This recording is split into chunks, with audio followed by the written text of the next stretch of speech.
BBOR, Black Box Online Radio, coming to you from West Virginia at heart and from around the globe. And hello, Nedheads. Hello, Black Box Battalion. Today is Monday. Another Zodiac Monday. Welcome to the show. How's everybody doing? On Mondays, I talk to you guys about the Zodiac Killer, an unidentified serial killer who operated in California in 1968 and 69. And in this episode, I will be discussing the book Flirting with the Executioner by Gerald Gregory Doane, responding to the newest episode of the Zodiac Files, the interview series on Planet X Filmworks, and taking another look at the Snoozy-Furlong murders and a possible Zodiac connection. And you guys know the drill. You can hit the like button if you want, subscribe if you haven't, and drop a comment down below if you have something to say about the Zodiac Killer. For larger things, you can send them to me at blackboxonlineradio@aol.com. And I am your host, Box Ned. And I would like to let you guys know that today's episode is partially sponsored by Michael Cole, a friend of the show and author of the Zodiac Revisited trilogy. If this case fascinates you, the Zodiac Revisited is a deep dive into the mystery, and it is available anywhere you get your true crime books, including Amazon.com and Spotify. And if you enjoy the series, please consider helping Michael out by leaving a 5-star review. And because this is a Zodiac Killer news report, I also want to let you guys know that there are some new pieces of Zodiac material out there. There is a video on the Nancy Drew channel called Zodiac Killer Victim Extraordinaire, and unfortunately that is pure clickbait. And about 7 or 8 times I've decided to close the door on the Nancy Drew channel and simply unsubscribe and stop watching. But that video title got my attention, and I wanted to see what it was all about, and it turns out that it was about the Kathleen Johns incident. And I was like, okay, fair enough. I'm going to listen to what this guy has to say about Kathleen Johns, a possible Zodiac Killer victim. However, there was one quotation that he shared from Kathleen Johns, and that was, "I arrived at a one-horse town, and I rode my horse to the police station," and I was just thinking, what on earth is going on? And then he openly admitted that that was just a joke, but he presented it as a fact during the initial statement, and I was just thinking, I'm not even going to watch this. That is one of the few times that I've turned off a Zodiac Killer video about 3 or 4 minutes into the presentation. But I would like to give a shout out to Nasheed B for posting something in a group called Red List Unsolved Crime. And this is a new combined composite of the Zodiac Killer. On October 11th of 1969, the Zodiac was witnessed by Lindsay and Rebecca Robbins, and they provided the details for the famous composite sketch with the glasses and the crew cut. But of course, there is also the Lake Berryessa voyeur sketch, which came about 2.5 weeks earlier, when a suspicious man was witnessed by 3 teenage girls and college students at Lake Berryessa, and it appears that they have been put together into a combined composite, although I admit it seems like the nose has been heavily adjusted. And if you're listening to this program on Spotify or Apple Podcasts under the names Black Box True Crime or Black Box Podcast, I hope you'll come over to YouTube and check out some of the images. But overall, what do people think about this newest combined composite? And the exact description is, "For decades, the Zodiac Killer has remained a faceless phantom in American crime history. But what if this is the closest we've ever come to seeing his true face? Witness descriptions and police sketches come together in this composite. Could this be the man who terrorized California in the late 1960s?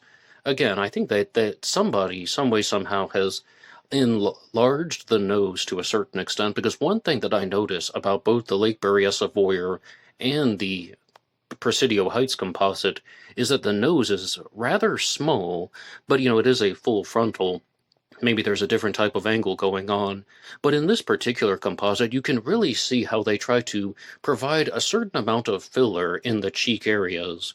One thing that I've always noticed about the Presidio Heights composite is this person appears to have very large protruding cheekbones, and then the face comes downward almost into a point at the chin. In short, it gets more narrow. However, with this one, this person has a relatively rounded face, almost even moon face, but you can still see the lines on the cheeks from the Presidio Heights composites. What does everybody think about this composite sketch? And if you want to hear more about composite sketch analysis, I would invite you to check out Nuke Hoax on YouTube, hosted by Vincent McConnell. He did a rather fascinating video on composite sketches, and it also looks like Vincent from Nuke Hoax is starting to get into the world of D.B. Cooper, so I am very curious about that, and every Friday is Cooper Friday here on Black Box Online Radio. But right now I would like to talk to you guys about the book Flirting with the Executioner by Gerald Gregory Doane. And I told you guys that this was a Zodiac Killer book that I was really looking forward to reading, because I've always thought that Gerald Gregory Doane has made a lot of very interesting observations. He is also the author of the book One Night in October.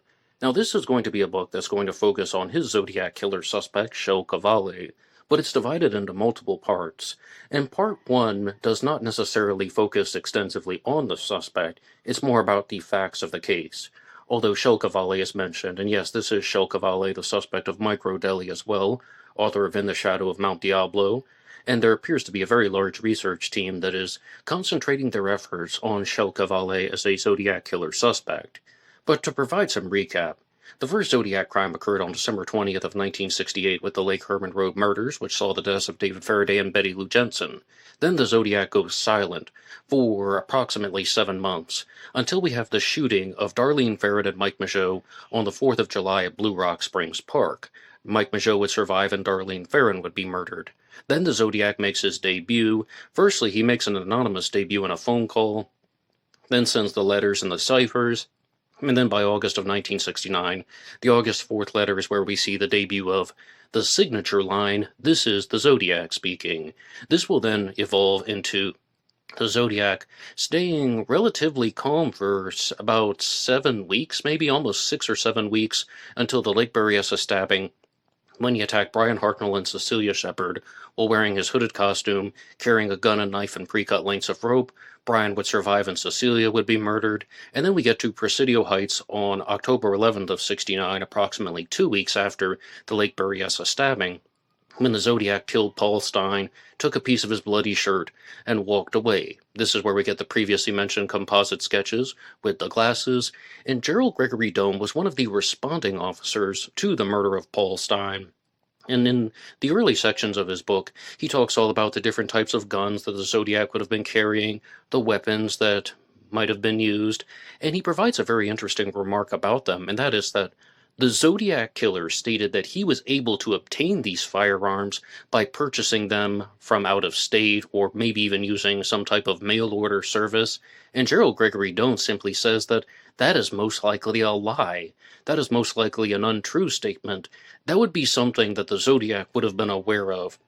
Even in 1969, they had things like ballistics, and that part of the forensic analysis still existed, and the Zodiac should have been aware of that, based on his level of intelligence and the ideas that he expressed in his letters and ciphers, so most likely he was lying about how he obtained the firearms. Maybe it was actually something much more local. But then, the Zodiac Killer is going to leave the public murder scene for a while, as terrible as it is to say it like that, but the Zodiac is going to start sending in letters and making very vague threats, very vague allusions to committing crimes, such as, like, he says that with the Kathleen Johns incident, he gave an interesting ride to a woman and her baby, and then with Sherry Jo Bates, he said, "You stumbled upon my Riverside activity." But all of that stuff is very indirect. And an example of an indirect communication that the Zodiac mailed that came after the Stein murder was the dripping pen card, also known as the dripping pen letter. And that's how it's referred to in the book Flirting with the Executioner. And I would just like to read something here from page 31. The dripping pen letter. The Zodiac provided 2 good leads with the identity of the stationery and greeting card manufacturers. Following up to find the stores that sold these items would have been necessary. There was a toned-down threat to publish a cipher in the paper, but the dripping pen may refer to the weapon used in the murders. "Just washed my pen" is featured on the card, and that may refer to cleaning a weapon after murder, and "I can't do a thing with it" could mean that the Zodiac has not picked out a new victim, or the Zodiac may be saying that he can no longer use a weapon for an internal reason. The Zodiac claims 7 murders to date and gave the months when the murders were committed. Still, he neglected to say that 2 of the victims survived. And I do want to come back to that next paragraph because I think that's very important. But to stay focused with the dripping pen card, I also want to turn it over to you guys. What do you think the text of this letter means? What do you think that the Zodiac is saying by saying, I can't do a thing with it, I just washed my pen? Now, if I can give my own personal response, I think that this is definitely stating that the Zodiac is saying that he committed a murder recently, and he is thinking about what he's going to do next, and that's ultimately all that I can gather from this. Now, is he insinuating that he's going to be using a different type of weapon? And what do you really make of this line here about how the Zodiac has not picked out a new victim? That one, I do have some genuine concerns about because a lot of people are thinking that the Zodiac murdered Paul Stine in Presidio Heights, and Paul Stine was the taxi driver who drove him there, but in Presidio Heights, that's rather close to the Presidio, and it's also close to Letterman General Hospital, where Donna Lass worked as a nurse, and next year Donna Lass would go missing. Was this all part of some giant master plan concocted by the Zodiac Killer? And I don't necessarily think that's what Gerald Gregory Doane is directly saying. I think he's leaving it a little bit more open, but a lot of people think that the Zodiac committed the murder of Paul Stine, and then by the time the dripping pen card is mailed November of 1969, he's thinking, I'm not going to commit crimes the same way. I'm not going to announce my crimes to the general public. His hands are bloody, figuratively speaking, by November of 69, and he wants to wait until he can commit a crime in a way where he will not get caught or it won't be traced back to him, and he's thinking about what to do. Does this imply that he is going to find a specific target and do something more covert? If you had asked me about this stuff 4 years ago, I would have said absolutely not. I would have said I don't think the Donna Lass murder was related to the Zodiac at all. But given some new things that have happened, particularly the location of the body, or the skull of Donna Lass, I should say the skull of Donna Lass, then I think that there is a little bit more of an open possibility that can be discussed in this situation. But here is something else, though, that is in the exact same section, and this isn't so much related to the dripping pen card, it's related to the victims. Now, the Zodiac neglected to say that 2 of the victims survived. This suggests that the Zodiac has not kept tabs on reports about cases where victims survived, or he just wants to pump up his victim toll. Zodiac has normalized the name Zodiac and the Zodiac symbol as his signature. Now, the last part, I, of course, agree. By October and November of 1969, the Zodiac had clearly normalized his name, the Zodiac, his persona, I should say, as well as the cross-circle sign-off, the circle with the cross going through it. But in terms of not keeping up with the stories of the victims that survived, I don't know if we can say that that is true. I certainly don't know if that's what the Zodiac was thinking. I'll read that for you again. This suggests that the Zodiac has not kept tabs on reports about cases where the victims survived. I mean, the Zodiac definitely paid attention to it. He said very clearly about what happened to Mike Mageau at Blue Rock Springs, and 3 weeks after the Blue Rock Springs shooting is when the letter came in. I mean, was he just removing everything from his memory after the August 4th letter where he provided additional details? He definitely seemed to know a lot about the surviving victim. Now, at the time that he was shot, there's no way the Zodiac could have predicted that Mike Mageau would have survived, and I think the Zodiac Killer was trying to kill him, but the Zodiac also seems to be someone who is not going to an enormous effort to taunt and harass the victims in his letters. So in that respect, I can agree with this one to a certain level, that the Zodiac isn't saying stuff about Brian Hartnell and Mike Mageau in his letters. The Zodiac isn't calling out the surviving victims. Oh, and to the boy that I shot on the 4th of July who lived, here's a comment about you. To the man that I stabbed on September 27th at Lake Berryessa, here's a message about you. This is something that the Zodiac Killer is not doing. So this is a very twofold response. Number one, I am the first to admit that I don't know what the Zodiac Killer was thinking. I don't know if he kept tabs on Mike Mageau or Brian Hartnell or not. I don't believe that there is any direct implication, allusion, or insinuation that he did that, though. So I'm going to give this one to Gerald Gregory Doane and accept that most likely he's right. But of course, there's always a possibility that the Zodiac could have just been withholding his information. And more importantly, I think the Zodiac was focused on himself. I don't think he cared at all about Brian or Mike Mageau. So I think that would indicate that perhaps he wasn't keeping tabs. But I think he was focused on how he was committing the crimes. He was focused on getting away. He was focused on the information that he was going to write in the letters. And after he had committed the crimes, there was no need to talk about the victims. They served no purpose. Again, his specific plan, I believe, was not to murder Mike Mageau. It was not to murder Brian Hartnell. It was to commit crimes and to get the Zodiac persona mentioned in the paper, what Jared Kobeck would call the essential spark. So everyone would take notice of the name Zodiac and ignore this guy's particular failures. Now, Gerald Gregory Doane is going to expand his analysis by looking at how there are clues that are going to indicate that the Zodiac Killer lived in Presidio Heights. And even from One Night in October, I remember that he said the reason why they didn't catch the Zodiac is because they were looking in the wrong places. They weren't looking in the locations where the Zodiac was. And again, this is from a responding officer after the murder of Paul Stine, and he states in this book, Flirting with the Executioner, that they concentrated their search on the Presidio. They did not search the surrounding houses.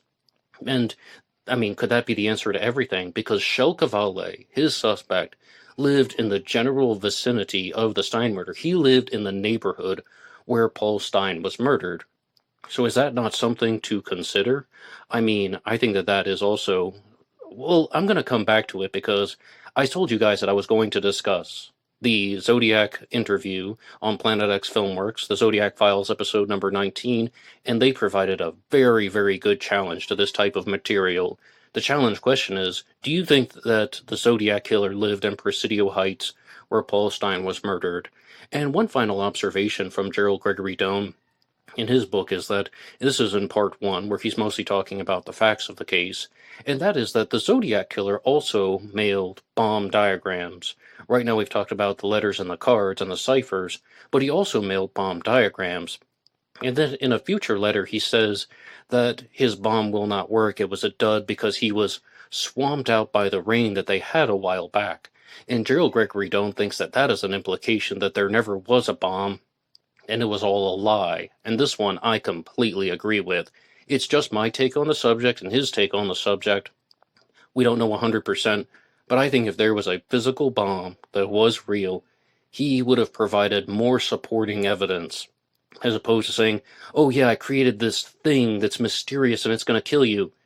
Well, all right, well, what do we do about it? Well, you don't have to do anything. I mean, it didn't work. Yeah, the Zodiac was most likely making up the bomb threat. And if you want to challenge me on that, go for it. I do not believe that there ever was a real intent to detonate any of the bombs that were talked about by the Zodiac or the things that were discussed in his Z32 cipher and also the bomb diagrams. But I would love to know what you guys think. And as far as the Zodiac communications go, we've talked about some things that go into 1970, like the Z32 and the bomb threat. The murder of Donna Lass took place in 1970. Then in 1971, we have the Peek Through the Pines card, which I think is also relevant to the disappearance of Donna Lass. And if anything, it's a strong point. I mean, I do give the murder of Donna Lass strong consideration as being genuine Zodiac activity. Then we have the Halton Zodiac activity for 1972 and 73. Then the Zodiac resurfaces in 1974. And I've talked to you guys a lot recently about the Badlands card and the Exorcist letter, both of which came in 1974. But the two communications that Gerald Gregory Doane really zones in on in Flirting with the Executioner are the SLA letter and the Count Marco letter. And well, let's start with the SLA letter, because that one came first. Now, his suspect is named Shel Cavalle, who was a Norwegian. He was born in Norway in 1919. He would have been 50 years old at the time of Zodiac activity. And he came to the United States when he was 10 years old. And the SLA letter features a very particular line. It's actually one word. SLA, pronounced slay, means an Old Norse word meaning kill. SLA, slay, is an Old Norse word meaning kill. On the one hand, I completely agree that Shel-Kavale would have been the type of person to know that. I completely agree that Shel-Kavale would have been the type of person to be familiar with Old Norse words or Norse anything. He was from a Nordic country. However, this book seems to make the claim that Shel-Kavale definitely knew that, and this also definitely states that the Zodiac had some type of Norse or Nordic heritage, and I'm not convinced of that at all. About 6 months ago on the channel, oh goodness, the year goes by so fast, it was actually 8 or 9 months ago, I read off 2 articles from BruteNorse.com that were talking about the Zodiac connections to the Norse language because of the SLA letter, and the writer behind BruteNorse.com, which is a blog that focuses on Norse-related pieces of literature, decided to explore this, and that really just seems to be all it is. And that's my take on the subject, not from any other writer. I have not seen anything in the other communications that would indicate that the Zodiac Killer was definitely of Nordic heritage. I mean, of course, anything's possible, but you also have somebody like Arthur Lee Allen, who had Norwegian heritage himself. And I really don't think that this is something that should be downplayed just because he referenced one single Norse word, slay, an Old Norse word meaning kill.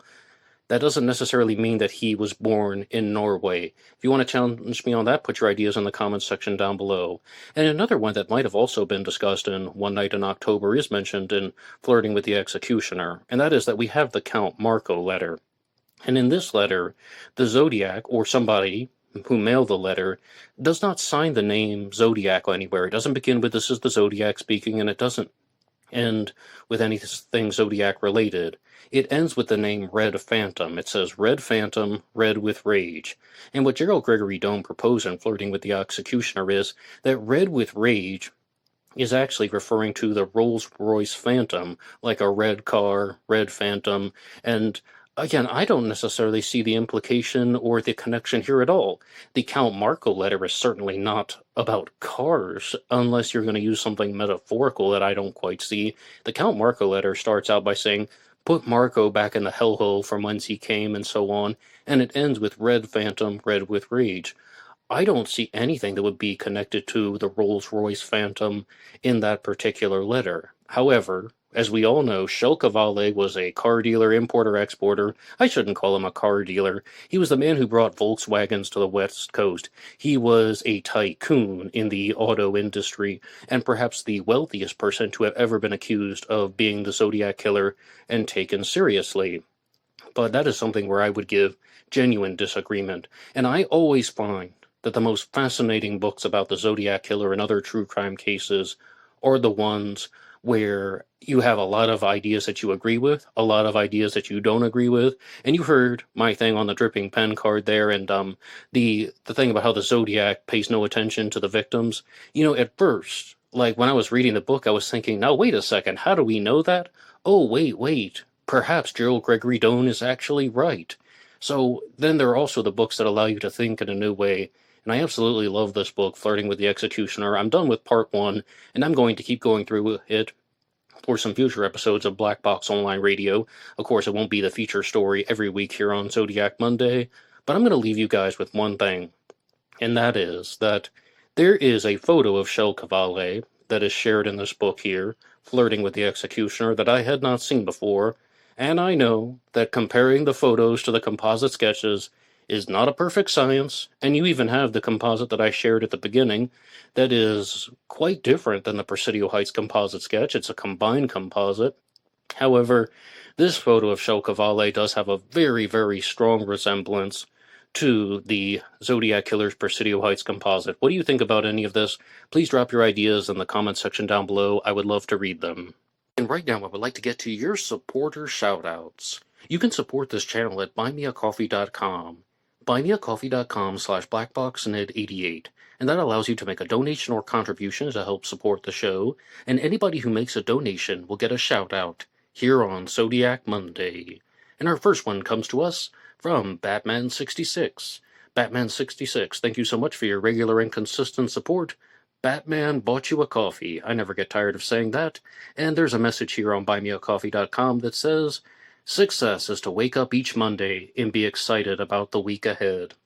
Well, I hope that Zodiac Monday is making your week a little bit better. Definitely on Mondays to absolutely every one of the listeners. And Batman66, I thank you for your regular and consistent support. And we have another regular and consistent supporter named River Prawn Pottery, who also has a message here for us saying, great show, Ned. Be careful of the haters when talking about the Snoozy-Furlong murders. If the Zodiac was responsible, it means two very upsetting facts.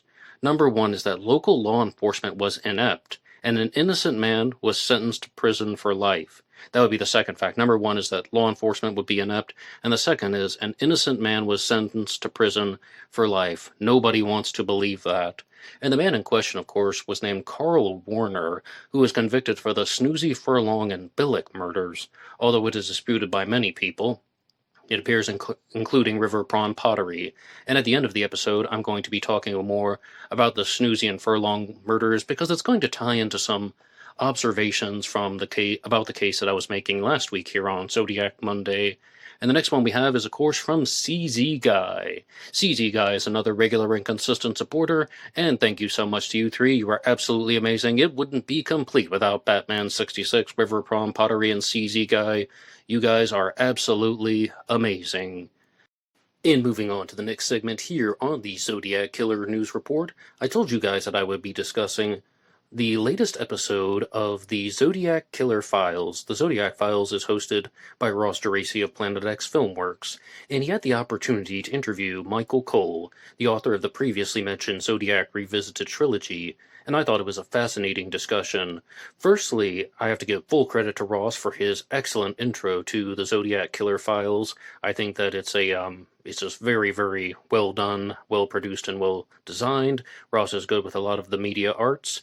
But in terms of Zodiac content, I told you guys that I was going to come back to a very particular challenge question because this week, I really got to experience some conflicting sets of ideas, and one of them is from Gerald Gregory Doane in the book Flirting with the Executioner, where he's trying to make a case that the Zodiac lived in Presidio Heights, of course because his suspect is named Shel Cavalli, who lived in that neighborhood.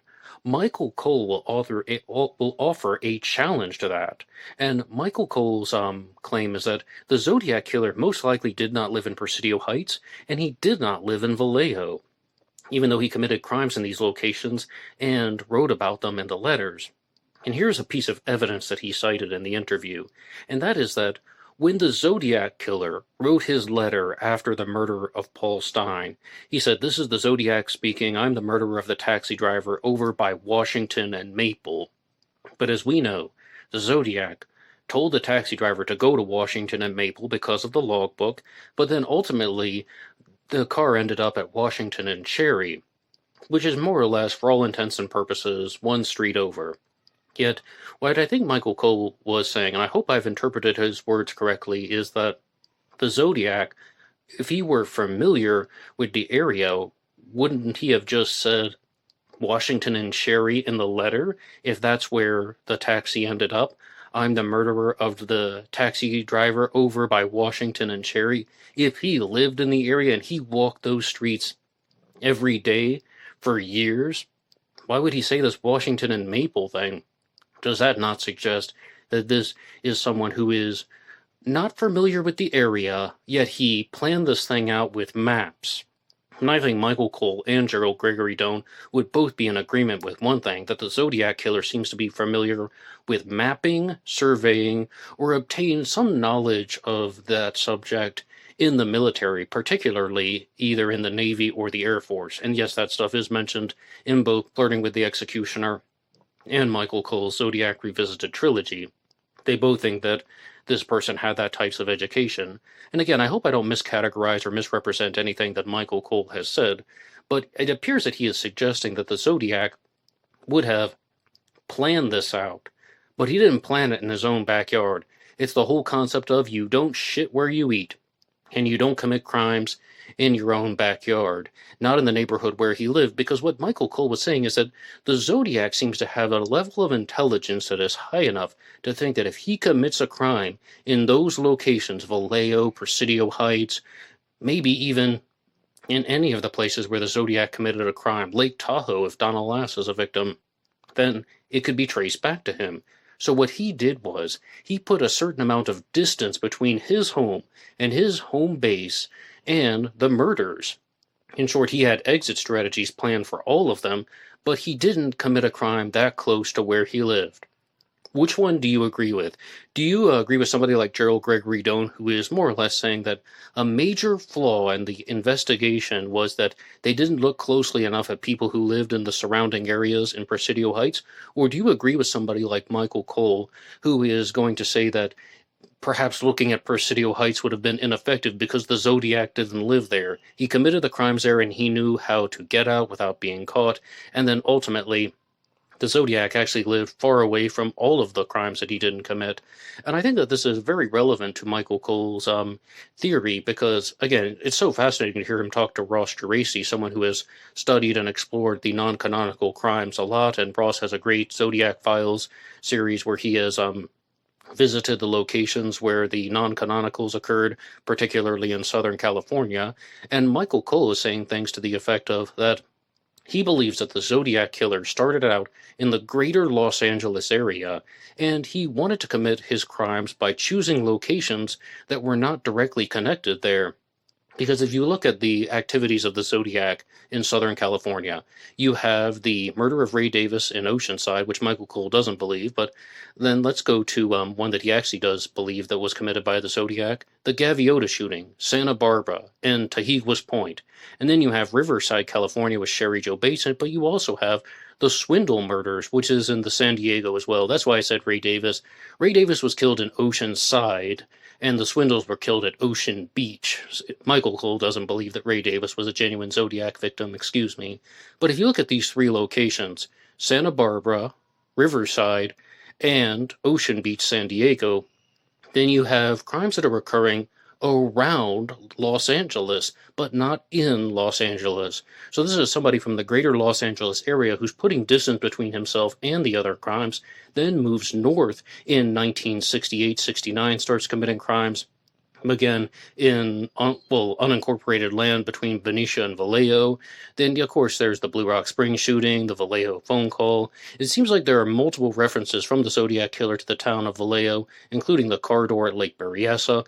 But then the murder of Paul Stein in Presidio Heights happens in San Francisco. And is the same rule not applied? That this is a killer who is putting distance between himself and the crime scenes. Maybe we should put all of this on a map and just find either an epicenter or a point that is relatively equidistant to all of these things. It could be an exploration for a future episode. But also, one thing that could even be more valuable is somebody who's living in a completely different location that has mapped this stuff out for a specific reason. And I think that that's what Michael Cole would be looking at, about how somebody could be using maps and angles and, radians to commit the crimes in a specific way that is very calculated. Because, again, this person who was of reasonable intelligence knew that if he just walks up to random people and starts shooting them, then eventually he's going to get caught. It's going to be traced back to him if he commits a crime, let's say, down the street from where he lived, or a crime near where he was working, or a crime near where his mother lived, or something like that. If there are specific familial connections to him, he's going to get caught. So what's he going to do? He is going to plan things out and create a system, some type of method of operations where he can commit the crimes that does not need a personal connection to him. And I do admit that Presidio Heights is a personal connection to Shel Cavalli. And that's a very, very minor point from this very long and expansive interview that was done with Michael Cole on Planet X Filmworks. But that's the thing that stood out to me the most. And of course, I mean, I'm talking about it so much because it's something that I was really curious about because I'm reading a book about a suspect that lived in Presidio Heights and someone who just thinks that that's the absolute wrong avenue to explore. I'll turn it over to you guys. What do you think about this? Do you think the Zodiac Killer lived in Presidio Heights, or does the evidence suggest that he did not? Now, again, about at the 1 hour mark, I think it's like the 55-minute mark, they started talking about the Domingos-Edwards murders in 1963, a possible Zodiac crime. And this is when the Zodiac, or somebody who was committing a similar style murder, ambushed Robert Domingos and Linda Edwards June 4th, 1963. They were held up at gunpoint. It appears that Linda was ordered to tie up Robert Domingos. He broke free from the restraints and punched the killer in the face. The killer then shot them 26 times, or fired 26 bullets rather, and then they were dragged to a seaside shack. And one thing that also really stood out in this interview for me was that Michael Cole pointed out that the attack was motiveless. It seemed like there was no revenge involved. It didn't seem like there was any personal grudge. It seems like somebody attacked these two people because they were in a vulnerable place. That's exactly what I think happened. I mean, I think he's just pretty much spot on with that he attacked them because he had some type of animosity toward them. And to continue onward, I think the next segment is going to tie in very neatly because I was discussing some of this on the Tuesday show, and it relates to an interview that I watched recently with someone who was a sociopath who also had autism. I've referenced the channel SBSK very frequently here on Black Box Online Radio because they do feature interviews with people who are clinical psychopaths and sociopaths from time to time. And there was one that I had the opportunity to watch that was about 2 years old, actually, but I thought I had been through most of their interviews with clinical psychopaths, but this is one that I hadn't encountered yet. And for the purposes of this discussion, I will be referring to the person as how she referred to herself, a sociopath with autism. I know people use terms like antisocial personality disorder and on the spectrum, but she calls herself a sociopath with autism. And I will use that terminology. In the interview, she stated that human interaction and social functions are very difficult for her because she doesn't necessarily know what to do. She doesn't have a natural proclivity or a natural inclination on how to behave as someone who's a sociopath with autism. So then the interviewer asked her, well, what do you do exactly? How do you function in your normal life? Like, how do you have conversations with people? How are you talking to me right now? And what she stated was that she pulls things from movies and sitcoms and TV shows. She thinks of a character that is somewhat relevant to her or somewhat similar to her, and she starts behaving like those characters. So basically, her outward behaviors are an amalgam of different things that have been borrowed from TV shows and movies and other similar forms of media. And instantly, I thought of two true crime cases that I discuss here on Black Box Online Radio. The first was actually the ransom note that was in the JonBenet Ramsey case, which was filled with movie references, but it would be impossible for me to watch that interview without thinking about the Zodiac Killer. Think about all of the things that we've talked about, from the Zodiac Killer's letters, all of the movie references, all of the things that are just borrowed. The Mikado by Gilbert and Sullivan, which is quoted multiple times. The fact that he's not creating some type of original persona, that he took the name Zodiac from something. It could be from astrology, it could be from the watch, it could be from the Zodiac boats, it could have been from the Zodiac sewing machine, but he did take that from something. And it appears that the Zodiac Killer is ripping off a lot of people. He could have used the flying V symbol from Red Rider. He even sent the dragon card, which is a reference to Don Quixote and Sancho Panza, and it might even have an underlying meaning. But it goes to show that the Zodiac Killer really isn't creating a lot of original ideas. What is he doing? Exactly what this person said. Sociopath with autism. She is borrowing ideas and using them in her ability to communicate as her ability to communicate because she doesn't have a natural ability to do so. And I mean, I think that this is just very, very eye-opening in terms of how the Zodiac Killer would have been functioning. I'm not completely convinced that the Zodiac Killer had autism. Sociopathy, sure. You want to say he's a clinical psychopath or sociopath?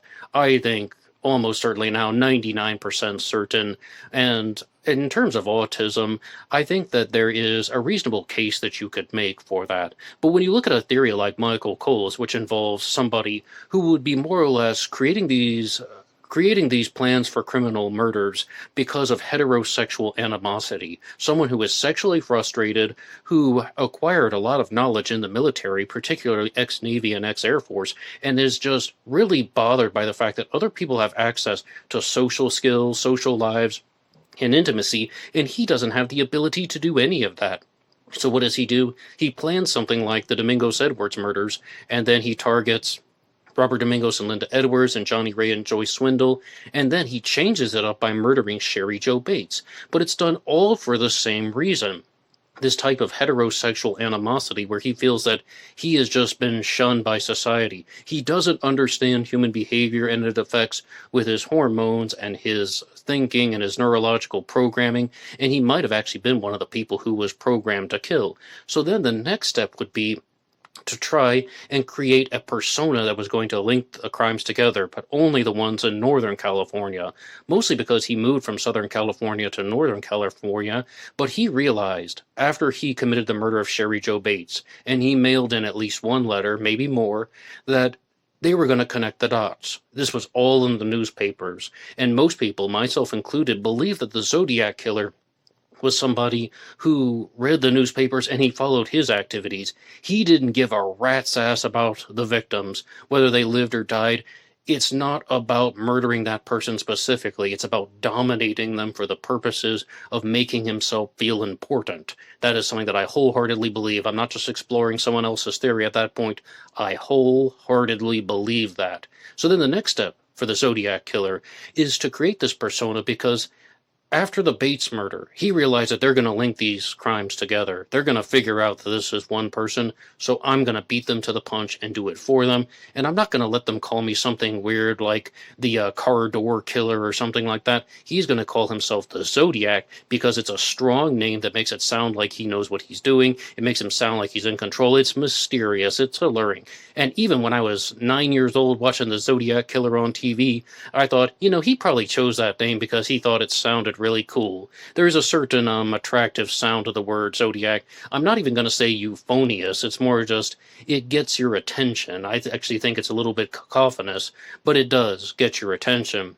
So then, in terms of being a sociopath with autism, I think that would fit very neatly into the theory that Michael Cole has proposed, but I'm not 100% convinced. I would be open to other possibilities because I'm just not quite there yet that all of the unconfirmed crimes in Southern California were actually committed by the same person who committed the Zodiac murders in Northern California.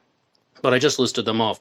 Ray Davis, Robert Domingos, Linda Edwards, Johnny Ray Swindle, Joyce Swindle, and Sherry Jo Bates. And you, of course, can weigh in on any of those. And then we have, of course, the Zodiac crimes. Then there would be the Kathleen Johns incident and the murder of Donna Lass in Lake Tahoe. Let me know what you think about any of those and their relationship to the Zodiac murders. And to conclude this episode, I told you guys that I would be talking about the Snoozy-Furlong murders. These are the murders in 1969 of Kathy Snoozy and Deborah Furlong, and some people believe that they were committed by the Zodiac Killer, even though a man was convicted for these crimes, and his name was Carl Warner. He was also convicted for the murder of Kathy Billick, which occurred in 1971.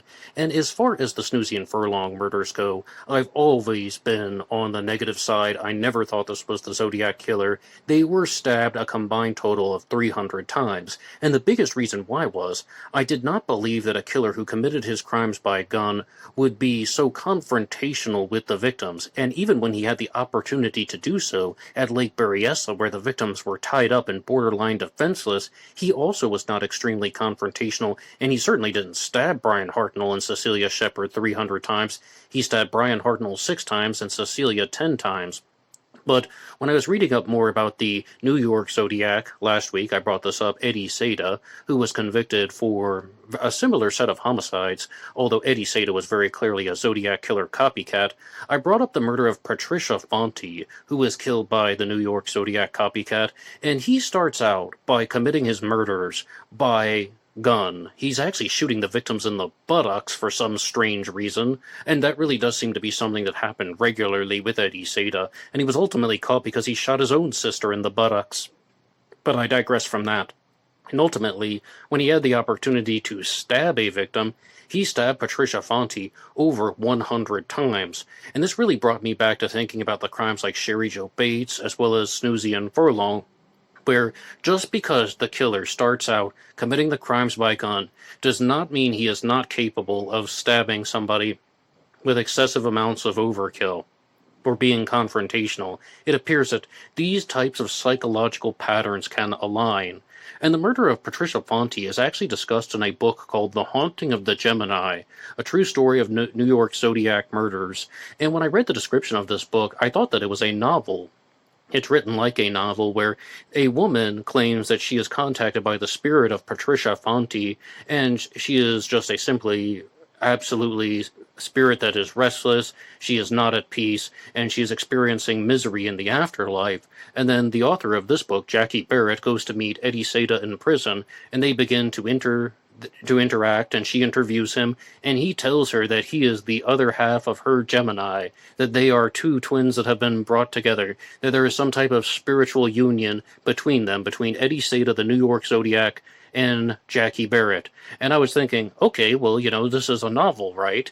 Then I noticed that the book was listed as nonfiction, and it does say a true story of New York Zodiac's murders, and then I saw that it says, I was the psychic link between a killer and his victims. So apparently all of this stuff is being shared as factual, and I'm actually very disappointed about that because I was really hoping that this would be a reasonable account of the murder of Patricia Fonte that would really go in depth, but this is somebody who actually thinks that she was contacted by Patricia Fonte's ghost, and then she developed a spiritual union with the New York Zodiac Killer. This book cost $2.84, and I don't think it's worth worth that at all. I would be happier with the $2.84, and I also think that it is definitely something that does not belong in the true crime world, but that's just my take on the subject. So my big takeaways from this episode is that I'm much more open to looking at the cases of Sherry Jo Bates as well as the Snoozy-Furlong murders, because it is entirely possible for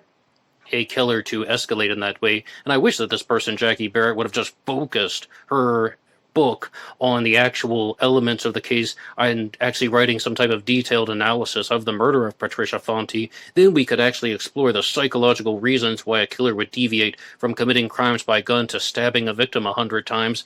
But if you just want to say, well, her ghost isn't feeling very well, so I decided to talk to the killer and see what he thought, and it turns out he says that we're going to be best friends. You chose to put that into a true crime book? No, sorry, I'm going to pass on that one. But thank you so much for listening to this episode, and I really do appreciate all of the listeners of Black Box Online Radio, and some updates for the channel. I'd like to let you guys know that there is a series of fiction coming out on the weekend, and there are stories that are placed into the White Horse Killer Saga playlist here on YouTube, on Black Box Online Radio. The final story is out now, called The White Horse and the Sun. It is the 5th story in the White Horse Killer Saga. Once again, all of these stories have been arranged in audiobook format in a playlist that you can listen to 100% for free here on YouTube. And on Tuesdays, I've been doing a segment about the murder of JonBenet Ramsey. But this Tuesday will be the final episode in the series, because I'm going to switch over and start talking about the disappearance of Madeleine McCann. I think it's the appropriate time to move on, and as you guys know, I don't refer to it as JonBenet Tuesday or Ramsey Tuesday or something like that, because I've never intended for that series to be permanent. And I'll share a lot more about this on the Tuesday show, but next week on the channel, I will be launching a new series on Tuesdays about the disappearance of Madeleine McCann from Praia da Luz, Portugal, and feel free to check that one out. One more time, hit the like button and subscribe if you want. You guys know where to write the show, blackboxonlineradio@AOL.com. There's also a Facebook page for Black Box Online Radio. The images you see from this program are archived at True Crime Designs, and available on Facebook, and of course there is blackboxned88 on Instagram. And I will see you over there. Goodbye.